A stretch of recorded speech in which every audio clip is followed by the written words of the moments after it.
اب ہم پھر آ رہے ہیں مکی جنت میں داخل ہو رہے ہیں. یہاں سے اب آخری گروپ شروع ہو رہا ہے. آخری منزل تو سورہ قاف سے شروع ہوئی تھی. چھٹا گروپ مکی اور مدنی صورتوں کا یہاں ختم ہو گیا. 7 صورتیں، حسین ترین صورتیں قرآن کی.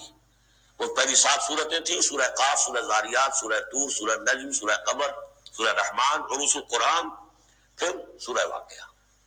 پھر یہ 10 صورتیں آگے سورہ حدید، سورہ مجادلہ، سورہ حشر، سورہ ممتحنہ، سورہ صف، سورہ جمعہ، سورہ منافقون، سورہ تغابن، سورہ طلاق، سورہ تحریم. اب پھر یہ مکی قرآن مجید، یہ آخری گروپ ہے. اس میں بھی پہلی 6 صورتیں جو ہیں وہ 3 کے سب گروپس کی شکل میں ہیں. سورہ ملک بڑی، جیسے سورہ قاف وہاں تھی اسی مقام پر یہاں سورہ ملک ہے. بہت جامع اس کی تاثیر، اور یہ بہت حضور کو عزیز تھی. آپ کی کے معمولات میں سے تھا رات کو سوتے ہوئے آپ سورہ ملک پڑھا کرتے تھے، اور اس کی آپ نے تلقین کی ہے. بسم اللہ الرحمن الرحیم. تبارک الذی بیدہ الملک وہو علی کل شیء قدیر. بڑی بابرکت ہے وہ ہستی جس کے ہاتھ میں ہے بادشاہی، راج اس کا ہے. یہ ہے دین کا سیاسی پہلو. پوری کائنات پر اس کا راج چل رہا ہے. دنیا میں بغاوت ہے. کیوں ہے؟ وہ اپنے ایمان کے دعوے داروں کا امتحان لینا چاہتا ہے بس. ورنہ سورج، چاند، گیلیکسیز، پوری کائنات اور خود ہمارے جسم کا ایک ایک ذرہ اس کے قانون کا پابند ہے، تابع ہے. ہمارا جسم ہمارے اختیار میں کہاں ہے؟ میں تنگ آ جاتا ہوں، 2 دن ہوتے ہیں یہاں سے تو طبیعت خراب ہو جاتی ہے، جب تک کہ میں وقت لگتا ہے کینچی لے کر بیٹھتا ہوں. اگر میں چاہوں کہ یہاں بال نہ آئے، میرا جسم ہے، میرا تو اختیار نہیں، وہ تو آئیں گے. تو ہمارا جسم بھی جہاں تک اس کی فزیولوجی کا تعلق ہے، اس کی اناٹومی کا تعلق ہے، اس سارا اللہ کے قانون کے تابع، میرے تابع تو نہیں. میں چاہوں میرا دل ذرا رک جائے، جب چاہوں میں اس کو سٹارٹ کر دوں، تو یہ تو نہیں ہوگا. جب بند ہوگا بند ہو جائے گا، میرے اختیار میں نہیں ہے. لیکن یہ کہ جو ہماری اختیاری زندگی ہے اس میں ہم نے طے کر لیا ہے کہ اللہ کی نہیں مانیں گے، اپنی مانیں گے، اپنی مانیں گے، اپنی بیویوں کی مانیں گے، اور جو بھی نظام ہے اس کے ساتھ وفاداری کریں گے، چاکری کریں گے، ان کی ملازمت کریں گے، ان کے رتھوں کے اندر ہم بیل بن کر جتیں گے تاکہ ہمیں عیش ملے، دنیا کے اندر ہمارے لیے مقامات ہو، ہماری عیش صلی اللہ خیر صلی اللہ. تو یہ ہے اصل میں امتحان. ورنہ بادشاہی یہاں اب بھی اسی کی ہے. یہ صرف ہلدی کی گانٹھ ہے جسے لے کر ہم پنساری بن کر بیٹھ گئے. میری مرضی، میرا خیال، میرا نظریہ یہ ہے. اور ہمارے نزدیک جو ہے طریقتکم المثلی، ہمارے جو کلچر ہے، مثالی نظام جو ہم نے بنایا ہے، ہمیں اس کی حفاظت کرنی ہے. تبارک الذی بیدہ الملک وہو علی کل شیء قدیر. وہ ہر چیز پر قادر ہے. الذی خلق الموت والحیاۃ لیبلوکم ایکم احسن عملا. اب دیکھیے ہم نے حیات انسانی کا جو اب تک سمجھا ہے، جس کو کہ عمر نے، جو کہ بہت بڑا شاعر ہے، اس نے اپنی بیوی سے خطاب کر کے کہا حیات ثم موت ثم بعث حدیث و خرافات یا معمری. یہ کیا ہے؟ زندگی پھر موت پھر زندگی، یہ کیا سب حدیث و خرافات معاذ اللہ. ہم نے بھی دیکھا پہلے کنتم امواتا فاحیاکم ثم یمیتکم ثم یحییکم ثم الیہ ترجعون. یہ وقفے کیوں ڈالے گئے؟ یہ موت کا وقفہ کیوں ڈال کر زندگی کا ایک حصہ نکال دیا علیحدہ؟ 30 40 50 60 سال یہ دنیا کی زندگی، پھر موت کا وقفہ. موت ایک زندگی کا وقفہ ہے، یعنی آگے بڑھیں گے تم لے کر. کیوں؟ اس کی حکمت بتائی جو ہم پڑھائیں سورہ واقعہ میں. قدرنا بینکم الموت، تمہاری ہی زندگی کا تسلسل ہے جس میں ہم نے ایک وقفہ موت کا ڈال دیا ہے. کیوں ڈالا ہے؟ خلق الموت والحیات لیبلوکم ایکم احسن عملا. یہ جو چنک علیحدہ کیا ہے یہ اس لیے کہ تمہاری آزمائش ہو، امتحان ہو، تمہیں جانچا جائے. وہ 3 گھنٹے کا امتحان ہوتا تھا جو دیتے تھے تم کبھی اسکولوں میں، اب یہ 30 برس کا سمجھ. اور واقعی 30 برس ہی ہوتے ہیں آدمی کے پاس. پہلی زندگی کے 20 25 برس ویسے گزر گئے، شعور ہی ابھی نہیں ہے. اور پھر ایک خاص عمر کے بعد جو ہے آزاد ڈھیلے پڑ گئے، اور پھر یہ کہ لا یعلم من بعد علم شیئا. 30 نہیں ہوں گے 40 مل جائیں گے آدمی کو. کام تو یہی ہوتا اس کی زندگی کا. اس لیے ہے لیبلوکم ایکم احسن عملا، تاکہ تمہیں جانچے پرکھے دیکھے تم میں سے کون ہے اچھے عمل کرنے والا. اب دیکھیے علامہ اقبال کی جو نظم ہے زندگی کے موضوع پر، واقعہ یہ ہے کہ بہت چوٹی کی چیز ہے، بہت عمدہ چیز.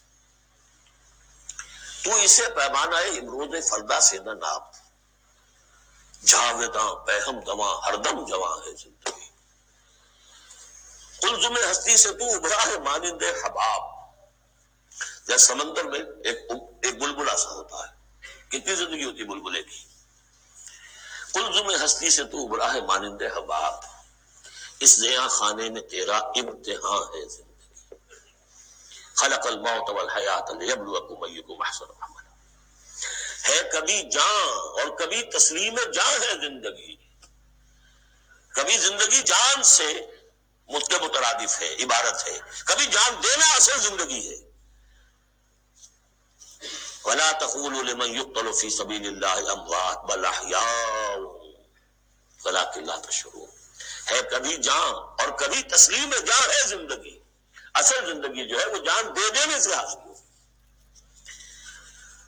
الذی خلق سبع سماوات طباقا، وہ اللہ کی جس نے بنائے 7 آسمان ایک دوسرے کے اوپر، آیات متشابہات میں سے، ما تری فی خلق الرحمن من تفاوت، تم نہیں دیکھ پاؤ گے اللہ کی تخلیق میں کہیں کوئی فرق، اتنا محکم نظام ہے، اتنا محکم۔ کیا کسی سائنسدان نے آج تک یہ بھی کہا کہ تخلیق میں یہاں نقص ہے؟ کسی نے کہا؟ زوالوجی کی فیلڈ میں یا باٹنی کی فیلڈ میں یا کسی اور فیلڈ میں، جیولوجی کی فیلڈ میں، اسٹرانومی کی، کسی نے کہا ہے؟ ما تری فی خلق الرحمن من تفاوت فارجع البصر هل تری من فطور، پھر ذرا دوبارہ لوٹا لو اپنی نگاہ، دیکھ لو، ہر میدان میں دیکھ لو، کہیں تمہیں کوئی رکھنا نظر آتا ہے؟ اگر یہ تخلیق کامل ہے تو کامل حقیقت میں کون ہے؟ اس کا خالق، اس کا باری، اس کا مصور، بس یہ نظر نہیں آتا۔ سائنسدان سب کچھ دیکھ رہے ہیں، ڈھونڈنے والا ستاروں کی گزرگاہوں کا اپنے افکار کی دنیا میں سفر کر نہ سکا۔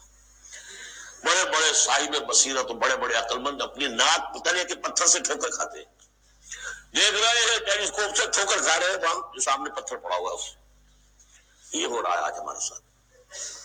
فرض سپر جیل کا مسئلہ کر رہے تھے، پھر لوٹاؤ ذرا اپنی نگاہ کو 2 مرتبہ اور، ينقلب الیک البصر خاسئا وهو حسیر، تمہاری نگاہ تھک ہار کر لوٹ آئے گی، تمہیں ہماری تخلیق میں کہیں کوئی رکھنا، کوئی دراڑ نظر نہیں آئے گی۔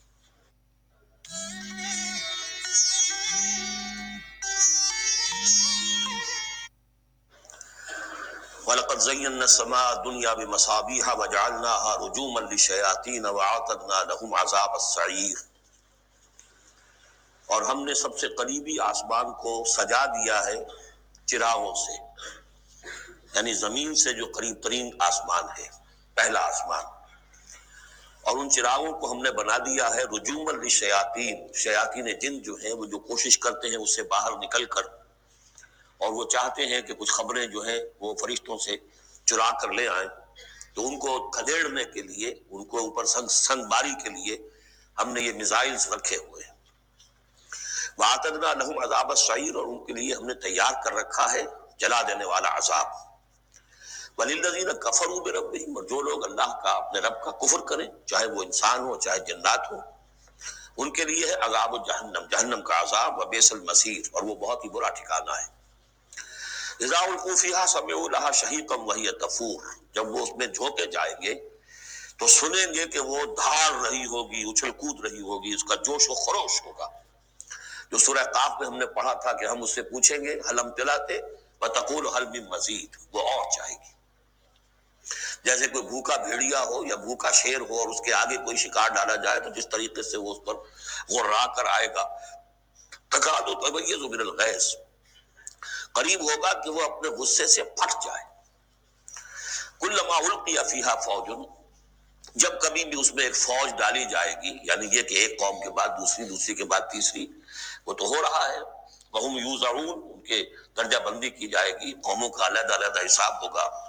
سألہم خزنتها، تو جو جہنم کے داروغہ ہیں وہ ان سے کہیں گے الم یاتکم نذیر، کیا آپ کے پاس کوئی خبردار کرنے والے نہیں آیا؟ قالوا بلا، وہ کہیں گے آیا تھا، کیوں نہیں؟ قد جاءنا نذیر، ہمارے پاس خبردار کرنے والا آیا، فکذبنا، ہم نے انہیں جھٹلا دیا تھا۔ وقلنا ما نزل اللہ من شیء، اور ہم نے کہا کوئی شے نہیں اتاری اللہ نے، یہ تم خام خواہ کہہ رہے ہو کہ تم پر کوئی قرآن اترا ہے یا تورات اتری ہے۔ ان انتم الا فی ضلال کبیر، ہم نے اس سے بھی بڑھ کر کہا کہ تم تو خود کسی گمراہی میں ہو، کھلی گمراہی میں مبتلا ہو گئے ہو، تمہیں کوئی آسیب آ گیا ہے یا کچھ اور ہو گیا ہے۔ وقالوا لو كنا نسمع او نعقل، اور انہوں نے کہا یا وہ کہیں گے کہ اگر ہم سنتے اور سوچتے، غور کرتے، عقل سے کام لیتے، ما كنا فی اصحاب السعیر، تو ہم نہ ہوتے اس جہنم والوں میں سے۔ فاعترفوا بذنبهم، پس انہوں نے اپنے اصل گناہ کا اعتراف کر لیا۔ یہ بہت اہم مقام ہے۔ اصل گناہ کیا تھا کہ ہم نے ان کی بات سنی ہی نہیں، سنی تو انسنی کر دی، اس پر غور نہیں کیا۔ اس لیے کہ ہم یہ آیت پڑھ چکے ہیں، ان السمع والبصر والفؤاد کل اولئک کان عنہ مسئولا، اللہ نے تمہیں یہ فیکلٹیز دی ہے تو اس لیے کہ استعمال کرو۔ ہم نے بند کر کے رکھ چھوڑی ہے۔ ہماری ریت ہے، ہماری آباء و اجداد کی رسمیں ہیں، ہماری برادری کے یہ رواج ہیں، ہم اتنے عرصے سے ایک جماعت میں ہیں، اس جماعت کا یہ چلن ہے، جو بھی ہے، اس فرقے میں ہے، اس فرقے کا یہ معاملہ ہے۔ یہ ساری چیزیں جو ہے کہ نہ سوچنا، نہ غور کرنا، نہ سننا۔ فاعترفوا بذنبهم، اصل گناہ یہ ہے ان کا۔ فسحقا لاصحاب السعیر، تو اب دفع ہو جائیں یہ، دھکارے جائیں یہ لوگ کہ جو جہنمی ہیں۔ اس کے برعکس ان الذین یخشون ربهم بالغیب، وہ لوگ کہ جو اپنے رب سے ڈرتے رہے غیب میں، لہم مغفرۃ واجر کبیر، ان کے لیے مغفرت بھی ہے اور بہت بڑا اجر بھی ہے۔ واسروا قولکم او اجہروا بہ، اور دیکھو چاہے تم اپنے قول کو چھپا کر بیان کرو یا بلند آوازی سے بیان کرو۔ انہ علیم بذات الصدور، وہ تو اس سے بھی واقف ہے جو تمہارے سینوں کے اندر مضمر ہے اور پنہاں ہے۔ الا یعلم من خلق، بڑی اہم آیت ہے یہ وہ حصے ہیں قرآن کے یہ کہ جن کو اس طریقے سے ازبر ہونا چاہیے اگر بات کرنا چاہتے ہیں، آپ دین کی وہ خدمت کرنا چاہتے ہیں۔ کیا وہی نہ جانے گا جس نے پیدا کیا؟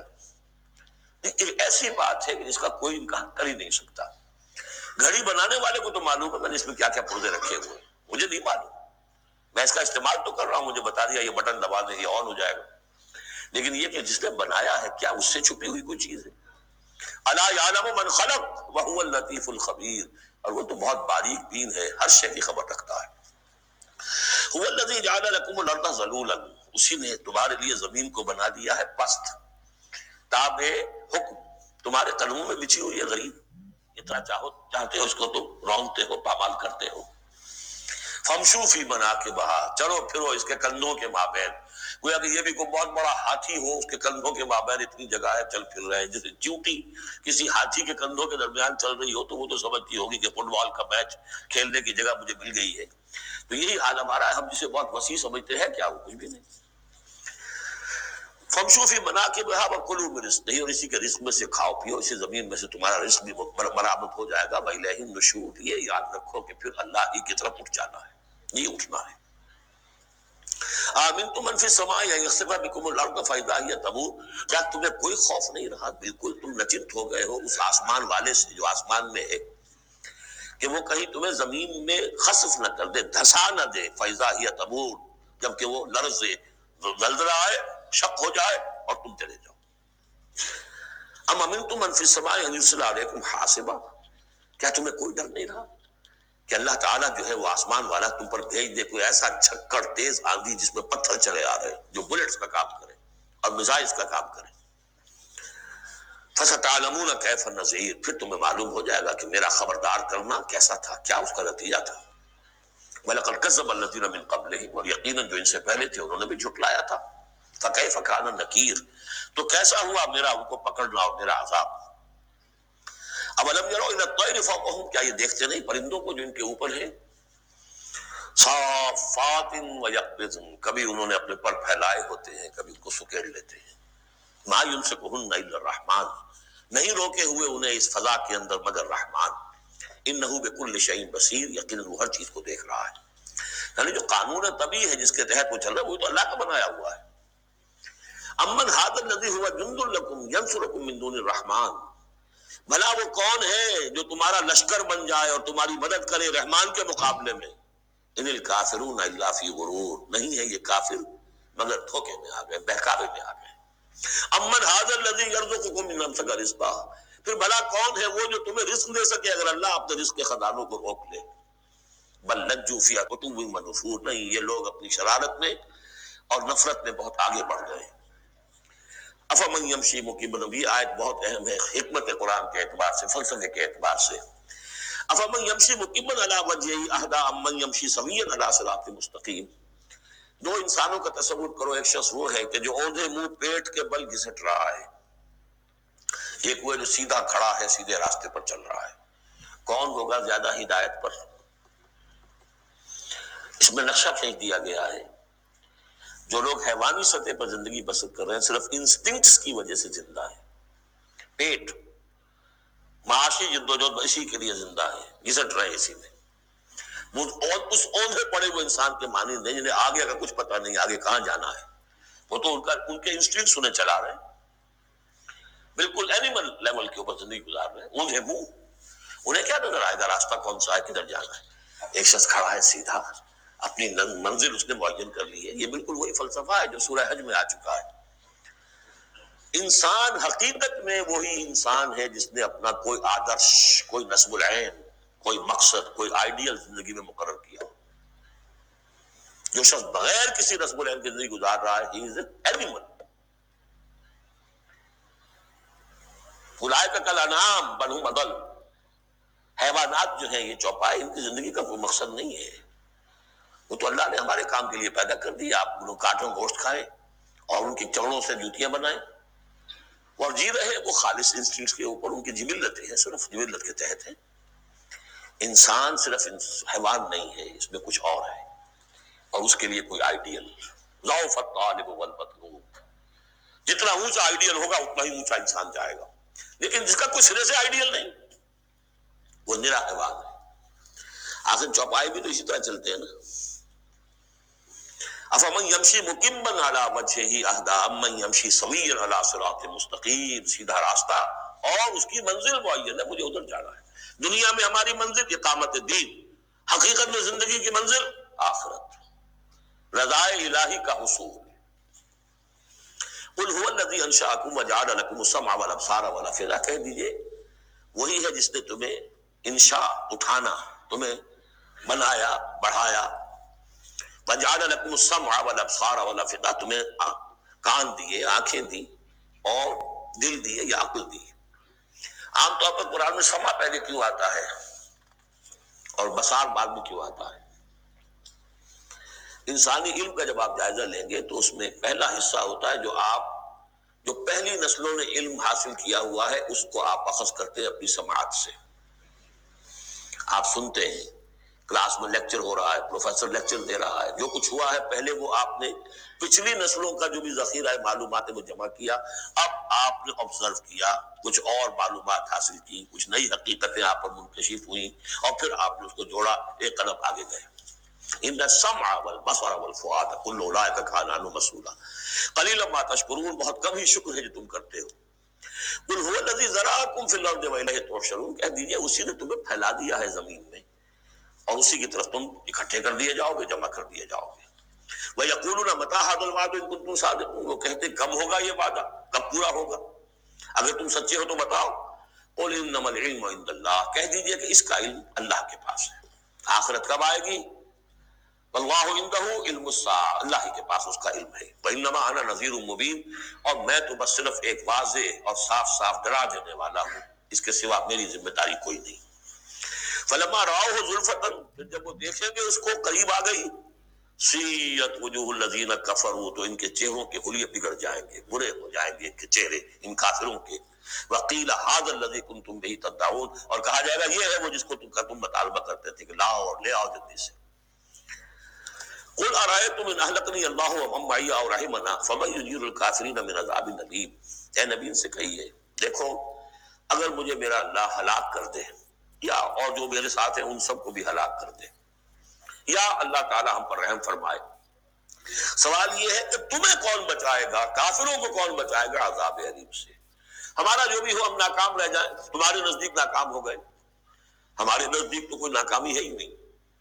حل تربصون بنا الا احدى الحسنیین، دو اعلیٰ صورتیں ہیں، ان میں سے تیسری کوئی صورت ہے ہی نہیں۔ یا ہمارا رب ہمیں سب کو جام شہادت نوش کروا دے، کامیابی سب سے بڑی کامیابی تو یہی ہے، اور کامیاب ہو کر اگر واپس آ گئے تو تم بھی کہو گے کہ کامیاب۔ لیکن تم سوچو کہ کافروں کو کون بچائے گا دردناک عذاب سے. قل هو الرحمن آمنا به، کہہ دیجئے وہ رحمان ہے، اس پر ہم تو ایمان لا چکے ہیں، وعلیہ توکلنا، اور اسی پر ہمارا توکل. نوٹ کر لیجیے یہ صورتیں جو ہے بالکل ابتدائی زمانے کی صورتیں ہیں. ابھی سمجھیے کہ یہ ابتدائی رد و قضا ہے، جس کی آخری شکلیں وہ ہیں جو سورہ انعام اور سورہ اعراف اور سورہ یونس اور سورہ ہود میں ہم دیکھا ہے. فَسَتَعْلَمُونَ مَنْ هُوَ فِي ضَلَالٍ مُبِينٍ، تو عنقریب تمہیں معلوم ہو جائے گا کہ کھلی گمراہی میں کون تھا، ہم تھے یا تم تھے. قُلْ أَرَأَيْتُمْ إِنْ أَصْبَحَ مَاؤُكُمْ غَوْرًا، ذرا ایک بات پر اور غور کرو، اگر تمہارا یہ پانی جو زمین کا ہے وہ نیچے اتر جائے.